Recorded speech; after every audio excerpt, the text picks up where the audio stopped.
Hey guys, like I said in my last video, I'm going to be doing two videos today. The offensive tackles and the interior linemen. Alright, and I gotta warn you, in both of them, two guys were tied for the 5th spot, so technically this is the top 6, but I don't care. I'm still going to go through all the names that are listed on Mike Maddox's list. Let's start with the offensive tackles. Ryan Braniski is the first one. He's 6'6", 310 pounds. And I gotta warn you, a lot of these guys, they are good athletes. Almost all of them had athletic as one of the first things on the strengths on NFL.com. And he's also got good feet in the run game. That's always a good thing to have. You always want to have good feet coming out of college. It just adds to your value. And he's got a good punch too, which means, and by the way, a punch is like a quick jab to get defensive linemen off balance or just get them distracted for like a split second. And then you can go in for your other moves. And some cons, he has short arms. His arms are only 33 3/4 of an inch, so that is a little bit of an issue. But I don't mean like really, really short arms, but they are a little shorter than you want them to be. And he does have some injury issues. He missed the combine. And he's got some bending problems. He needs to work on his bending. But that's with a lot of guys coming out of college. A lot of offensive tackles, they have problems bending. But it's still a problem. Okay? Garrett Boyles is the second offensive tackle. He's 6'5", 297 pounds, so he's just off 300.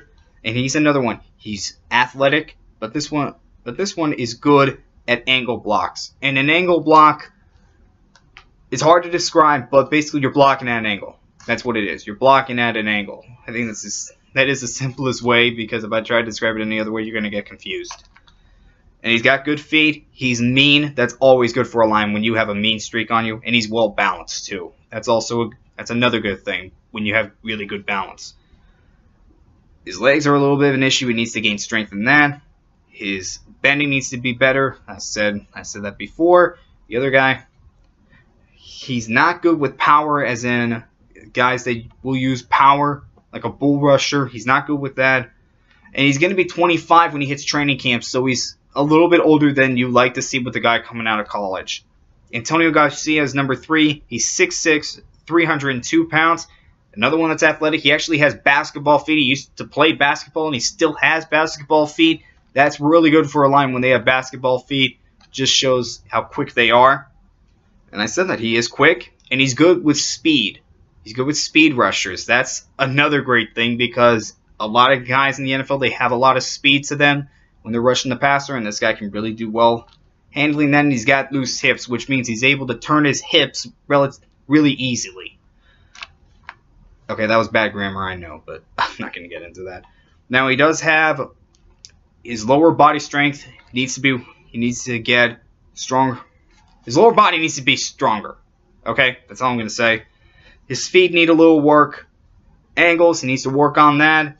And at times, his punch will have bad timing. You don't want to have a bad timed punch, because once that happens, a lineman can get right around you. D lineman can just go right around you, and that's something he needs to work on. Roderick Johnson from Florida State. I forgot to write down the colleges again. I'm sorry. But he is 6'7", 298 pounds. This guy has 36-inch arms. That is a long width for an offensive tackle.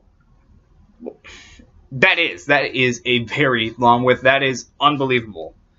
And he's good with his punch, and he's good with his power. That's another good thing. And he's good at the point of attack.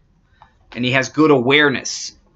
This is exactly what you want in a left tackle. So he has the left tackle traits in him. Some cons, his body control and his balance he needs to work on that. He needs to work on his slide blocking, bending, and he has to center his weight a little bit better. He's putting all his weight into his feet. You don't want to do that. You want to put your weight into your legs, not your feet. You put it into your feet, that gets you into problems. That's part of what's causing the balancing issue. The fact that he's not putting his weight into his legs. He's putting it into his feet. Alright, and the two guys tied for number 5. Taylor Morton is 6'5", 319 pounds. These guys played both guard and tackle in college. So he has versatile. That's versatile right there. that's going to add to his I can't think of the word. I can't think of the word. Okay, cannot think of the word. Okay, he has a good frame and his arms are really thick. That's something you really do like, because when you see somebody's arms that are really thick, that means he can hold up. And he's good with bull rushers. Sometimes guys have struggled against these bull rushers, but he's good with them. Okay, I said a lot of these guys are good athletes. His athleticism is average. So in a class with a lot of good athletes, and he has average athleticism, that's going to drop him a little bit. His footwork, again, that needs work. His bending needs work. And he's a scheme player, which means, well, that's what I call it. I don't know if anybody else calls it that, but it means that he needs a specific scheme in order to thrive. He can't play in every scheme, and that's going to drop him a little bit. That's going to take him off some draft boards because he doesn't fit their scheme. Okay, and Jermaine, God, I just, Illumino? I can't say his name. I am sorry. I saw how to pronounce his name, and now I completely forgot. This guy's 6'4", 332 pounds. He's got strength, and he's still growing. He has not played football that long. He's still growing. That means that you can do whatever you want with him. You just have to keep growing him. As in, you have to keep making him better. And he can play in any scheme, and he's very powerful. So he's powerful, and he can play in any scheme. That's something that's really good for him. And that's really going to grow his draft stock. That's what I was looking for. Draft stock. I couldn't think of it before. Okay, some problems. He's still growing. Okay, that is a little bit of a problem because he can't start right away. And sometimes they don't develop like you want them to. So that's a little bit of a problem. Also, he's got short arms and small hands. That's a little bit of a problem. No, not a little bit. That's a big problem.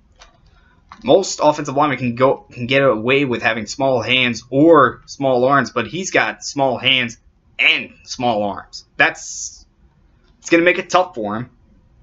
And his hands sometimes go lower than they really should be.